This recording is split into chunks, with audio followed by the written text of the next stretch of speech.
Hello मेरे प्यारे दोस्तों, कैसे हो आप सब। कैसी चल रही है आप लोगों की पढ़ाई। आज हम आप लोगों के बीच आपका जो हिंदी का पहला चैप्टर है, श्रम विभाजन और जाति प्रथा, इस चैप्टर का जितना भी इम्पोर्टेंट ऑब्जेक्टिव है, जो सारे एग्ज़ाम में बार बार पूछे जाते हैं, उन सभी चुनिंदा ऑब्जेक्टिव को और वैसा ऑब्जेक्टिव जो आपके 2024 के मैट्रिक एग्ज़ाम में डायरेक्ट देखने को मिलेंगे। आपको यकीन नहीं होगा कि आपने जो क्लास यहाँ किया और डायरेक्ट वहाँ पे आपको ये सारा ditto same to same objective देखने को मिलेगा। उन सभी ऑब्जेक्टिव को हम लेकर के आए हैं दोस्तों।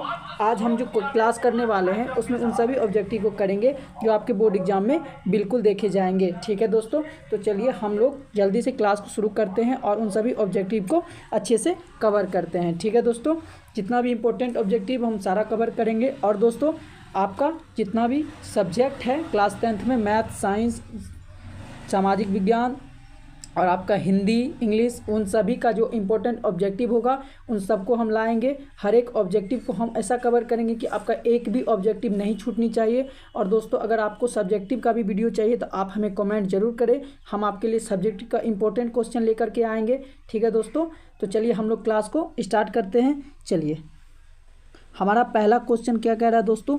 हम अपना पहला क्वेश्चन देखते हैं कि डॉक्टर भीमराव अंबेडकर का जन्म किस परिवार में हुआ था। देखिए दोस्तों, ये बोर्ड एग्जाम का पूछा हुआ क्वेश्चन है कि डॉक्टर भीमराव अंबेडकर का जन्म किस परिवार में हुआ था। तो 4 ऑप्शन दिया हुआ है, ब्राह्मण परिवार, क्षत्रिय परिवार, दलित परिवार, इनमें से कोई नहीं। तो दोस्तों, डॉक्टर भीमराव अंबेडकर का जन्म जो है वो दलित परिवार में हुआ था। ठीक है दोस्तों, डॉक्टर भीमराव अंबेडकर का जन्म किस में हुआ था, तो वो दलित परिवार में पैदा हुए थे। ठीक है, चलिए हम दूसरा क्वेश्चन की ओर बढ़ते हैं। हमारा दूसरा क्वेश्चन देखते हैं दोस्तों। दूसरा क्वेश्चन कह रहा है दोस्तों कि भारत की राष्ट्रीय क्षमता का पूर्ण विकास किस व्यवस्था में संभव है। हमारे देश भारत की राष्ट्रीय क्षमता का पूर्ण विकास किस व्यवस्था में संभव है। 4 व्यवस्था दी हुई दोस्तों, सामंतवादी व्यवस्था, पूंजीवादी व्यवस्था, समाजवादी व्यवस्था, इनमें से कोई नहीं। तो हमारा आंसर हो जाएगा दोस्तों समाजवादी व्यवस्था। यानी भारत में अगर हम हर काम को सामाजिक रूप से करेंगे, हम लोग साथ मिलकर सामाजिक रूप से किसी भी काम को करेंगे, तो भारत का पूर्ण विकास सामाजिक व्यवस्था में संभव हो पाएगी। ठीक है दोस्तों, चलिए समझ गए दोस्तों। हम लोग क्वेश्चन नंबर 3 करते हैं। ठीक है, क्वेश्चन नंबर 3 की ओर जब हम बढ़ते हैं दोस्तों, तो क्वेश्चन नंबर 3 हमारा क्या कह रहा है। डॉक्टर भीमराव अंबेडकर ने किस प्रथा को आर्थिक पहलू से खतरनाक माना है। डॉक्टर भीमराव अंबेडकर ने किस प्रथा को आर्थिक पहलू से खतरनाक माना है। यानी आर्थिक दृष्टिकोण से कौन सी प्रथा ऐसी है जो खतरनाक है डॉक्टर भीमराव अंबेडकर की नज़रिए से। तो हमारे देश में दोस्तों बहुत सारी प्रथा है, जैसे सती प्रथा, दहेज प्रथा, बाल विवाह प्रथा, जाति प्रथा। अभी भी हम लोग दहेज प्रथा को देखते ही आ रहे हैं। तो बहुत सारी प्रथा समाप्त हुई है दोस्तों, और अभी भी बहुत सारी प्रथा चली आ रही है। तो हमारे जो डॉक्टर भीमराव अंबेडकर थे वो आर्थिक पहलू से जाति प्रथा को क्या होता था, खतरनाक मानते थे। ठीक है, तो इसका आंसर क्या हो जाएगा हमारा, जाति प्रथा। ठीक है, चलिए हम लोग अगला क्वेश्चन करते हैं। क्वेश्चन नंबर 4 क्या कह रहा है दोस्तों, डॉक्टर भीमराव अंबेडकर का जन्म कब हुआ था। ये बहुत इंपॉर्टेंट सवाल है दोस्तों, ये बहुत ही ज़्यादा इंपॉर्टेंट सवाल है कि डॉक्टर भीमराव अंबेडकर का जन्म कब हुआ था। ये सवाल आपके बोर्ड एग्जाम में पूछे जाते हैं, बार बार पूछे जाते हैं। तो उसका क्या आंसर होगा दोस्तों, 14 अप्रैल 1891 ईस्वी को। कब हुआ था दोस्तों, 14 अप्रैल 1891 ईस्वी को डॉक्टर भीमराव अंबेडकर का जन्म हुआ था। ये क्वेश्चन आप लोग याद रखेंगे। ठीक है दोस्तों, चलिए अगले क्वेश्चन की ओर हम लोग बढ़ते हैं। क्वेश्चन नंबर 5 देखते हैं। क्वेश्चन नंबर 5 हमारा कह रहा है कि विडंबना शब्द का अर्थ क्या है। ये जो विडंबना है दोस्तों, ये जो चैप्टर, इसमें एक शब्द है विडंबना, उसका अर्थ क्या है, यानी विडंबना शब्द का मतलब क्या होता है। तो देखिए दोस्तों, विडंबना शब्द का अर्थ होता है उपहास। यानी किसी भी चीज़ का जब मजाक बनता है, कोई भी चीज़ अगर मजाक के तौर पे लिया जाता है तो वो विडंबना कहलाता है, उस चीज़ के लिए दुर्भाग्यपूर्ण कहलाता है। तो वो क्या हो गया हमारा, उपहास। ठीक है, समझ गए। चलिए अगले क्वेश्चन की ओर हम लोग बढ़ते हैं। क्वेश्चन नंबर 6 हम लोग करते हैं, श्रम विभाजन और जाति प्रथा के लेखक कौन हैं। देखिए दोस्तों, बहुत ही ज़्यादा इंपॉर्टेंट है आपके बोर्ड एग्जाम के नज़रिए से कि श्रम विभाजन और जाति प्रथा के लेखक कौन है। आपका जो पहला चैप्टर है उसका लेखक कौन पूछ रहा है, उसका लेखक कौन है। श्रम विभाजन और जाति प्रथा के लेखक हैं हमारे डॉक्टर भीमराव अंबेडकर। दोस्तों डॉक्टर भीमराव अंबेडकर ने बहुत सारी पुस्तकें लिखी है, उसमें एक चैप्टर है श्रम विभाजन और जाति प्रथा। ठीक है, उसके लेखक कौन है? भीमराव अंबेडकर। ठीक है, लेखक तो आपके बोर्ड एग्जाम में पूछे ही जाते हैं दोस्तों, इसलिए आप लोग इसको याद कर ले। ठीक है, चलिए अगले क्वेश्चन की ओर हम बढ़ते हैं। क्वेश्चन नंबर 7 क्या कह रहा है दोस्तों? मूक नायक क्या है? ये जो मूक नायक शब्द है ये क्या है? मूक नायक क्या है दोस्तों? ये जो मूक नायक शब्द है ये क्या है? तो मूक नायक जो है एक पत्रिका का नाम है। क्या है दोस्तों? एक पत्रिका है, उसका नाम है मूक नायक। ठीक है, चलिए क्वेश्चन नंबर 8 हम लोग देखते हैं। क्वेश्चन नंबर 8 क्या कह रहा है दोस्तों? क्वेश्चन नंबर 8 हमारा कह रहा है कि बुद्ध एंड हिज धम्म, ये जो बुद्ध एंड हिज धम्म है के लेखक कौन है? यानी ये जो बुद्ध एंड हिज धम्म है ये एक पुस्तक का नाम है और इसके लेखक कौन है दोस्तों? तो बुद्ध एंड हिज धम्म के लेखक जो हैं हमारे भीमराव अंबेडकर हैं। बोले ना दोस्तों, ये लोग भीमराव अंबेडकर बहुत ही विद्वान व्यक्ति थे, इन्होंने बहुत सारी पुस्तकें लिखी है, तो वो बुद्ध एंड हिज धम्म उसमें शामिल है, उसके लेखक के डॉक्टर भीमराव अंबेडकर। ठीक है, समझ गए? चलिए क्वेश्चन नंबर 9 हम लोग करते हैं। क्वेश्चन नंबर 9 क्या कह रहा है दोस्तों? कि जाति प्रथा के अनुसार श्रम विभाजन का आधार क्या है? यानी जो जाति प्रथा थी उसके अनुसार जो हमारा श्रम विभाजन था, श्रमिकों का जो विभाजन था वो किस आधार पर था?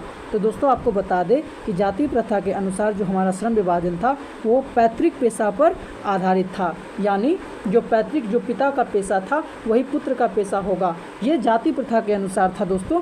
जैसे कि अगर धोबी का काम कपड़ा धोना है तो उसका पुत्र भी कपड़ा ही धोएगा। ऐसा बहुत ही ज़्यादा घटिया पेशा था, क्योंकि दोस्तों जो पिता का काम है इसमें क्या होता था दोस्तों कि जो एक कुशल व्यक्ति होता था जिसके अंदर बहुत सारा टैलेंट होता था वो अपने टैलेंट को निखार नहीं पाते थे और वो अपने पैतृक पेशा के अतिरिक्त कुछ नहीं कर पाते थे, वो जाति प्रथा के अनुसार। ठीक है, तो जाति प्रथा के अनुसार श्रम विभाजन का आधार क्या था? पैतृक पेशा। ये आपके बोर्ड एग्जाम का पूछा हुआ क्वेश्चन है दोस्तों। ठीक है, चलिए हम क्वेश्चन नंबर 10 की ओर चलते हैं दोस्तों। क्वेश्चन नंबर 10 हम लोग देखते हैं। क्वेश्चन नंबर 10 क्या कह रहा है कि किसके प्रोत्साहन पर बाबा साहब भीमराव अंबेडकर उच्चतर शिक्षा के लिए न्यूयॉर्क गए थे? किसके प्रोत्साहन पर बाबा साहब भीमराव अंबेडकर उच्चतर शिक्षा के लिए कहाँ गए थे?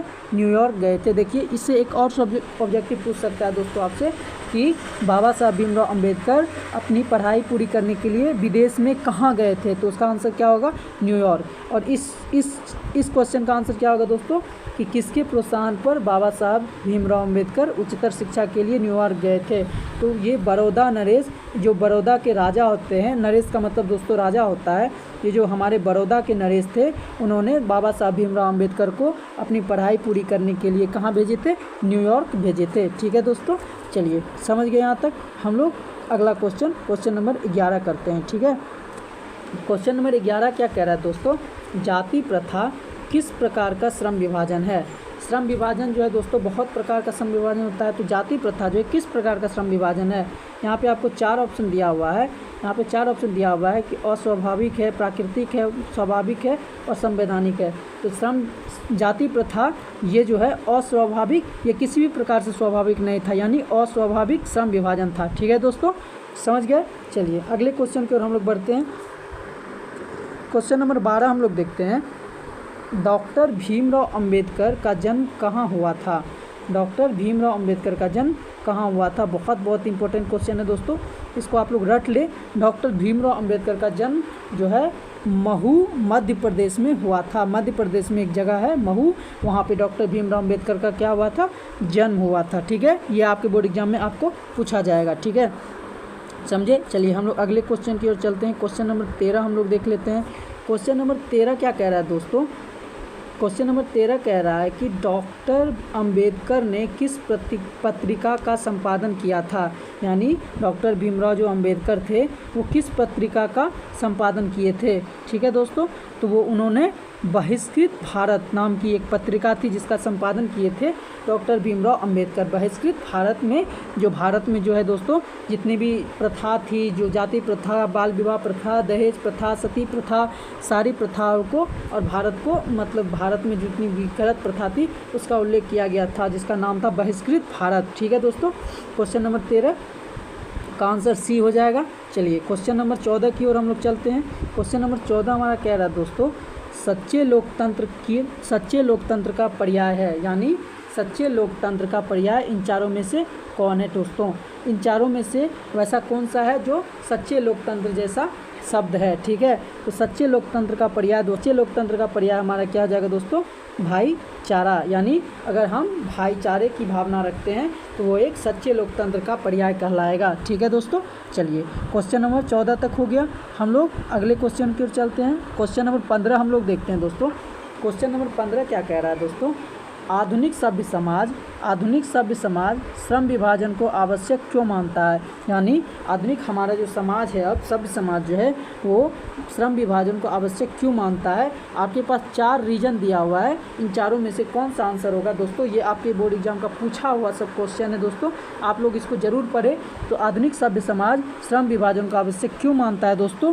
तो उसका आंसर हो जाएगा कार्य कुशलता के लिए। क्या हो जाएगा दोस्तों? कार्य कुशलता के लिए। यानी जो व्यक्ति जिस कार्य के लिए कुशल है वो कार्य अपने मर्जी से कर सकता है। ठीक है दोस्तों, तो आधुनिक सभ्य समाज श्रम विभाजन को कार्य कुशलता के लिए क्या होता है? आवश्यक मानता है। ठीक है, समझ गए? तो आज का जो है लास्ट क्वेश्चन हम लोग करेंगे, क्वेश्चन नंबर 16 करेंगे दोस्तों। क्वेश्चन नंबर 16 हमारा क्या कह रहा है कि डॉक्टर भीमराव अंबेडकर की मृत्यु कब और कहाँ हुई थी? कब और कहाँ हुई थी? तो ये बहुत इंपॉर्टेंट है कि डॉक्टर भीमराव अंबेडकर की मृत्यु कब और कहाँ हुई थी दोस्तों?